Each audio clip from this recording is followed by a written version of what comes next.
excuse me, on the left over here, we have individuals who are religious fundamentalists, religious fanatics, and this is the expression, RT-PCR, real-time PCR expression of the VMAT2 gene.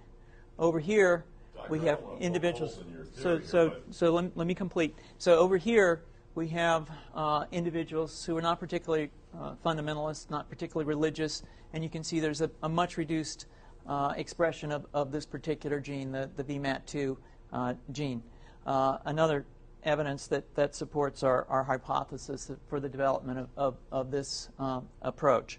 What you're suggesting here is by spreading this virus, we're going to eliminate individuals from donning on a bomb vest and going into a market and blowing up the market. So our hypothesis is that these are fanatical people, that they have overexpression of the VMAT2 gene, and that by vaccinating them against this, we'll eliminate this behavior.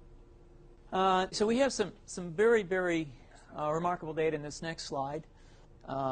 Here we have two brain scans. These are fMRIs. These are two different individuals with different levels of expression of VMAT2. On top is an individual who's a religious fanatic, an individual, and we've repeated this numerous times, that has high levels of VMAT2. Now, this individual down here who had low levels of the VMAT2 gene, this individual would self-describe as not particularly religious. In each case, these individuals were read a religious text. This individual lit up the right middle frontal gyrus, shown here, and that's a part of the brain that's associated with theory of mind. It's a part of the brain that has to do with intents and beliefs and desires.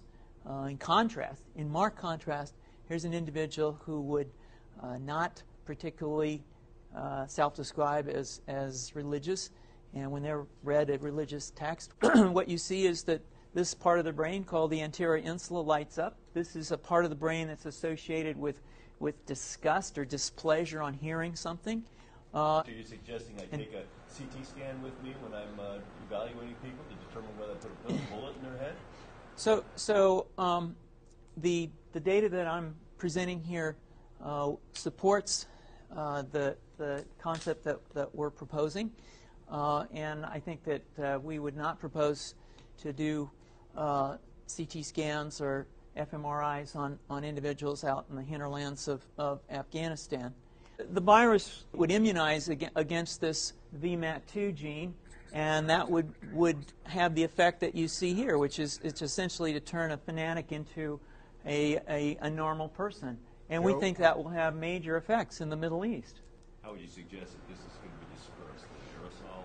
Well, so the present plan and the tests that we've done so far have used respiratory viruses, such as flu or rhinoviruses, and we believe that that's a satisfactory way to get the exposure of the largest part of the population. Most of us, of course, have been exposed to both of those viruses, and we're quite confident that this will be a very successful approach.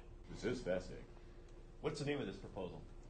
Yeah, so the name of this project is FunVax, which is the vaccine for religious fundamentalism. And you have a proposal already? The proposal has just been submitted, and I think that the data that I have shown you today would support the development of this project, and we think it has great promise.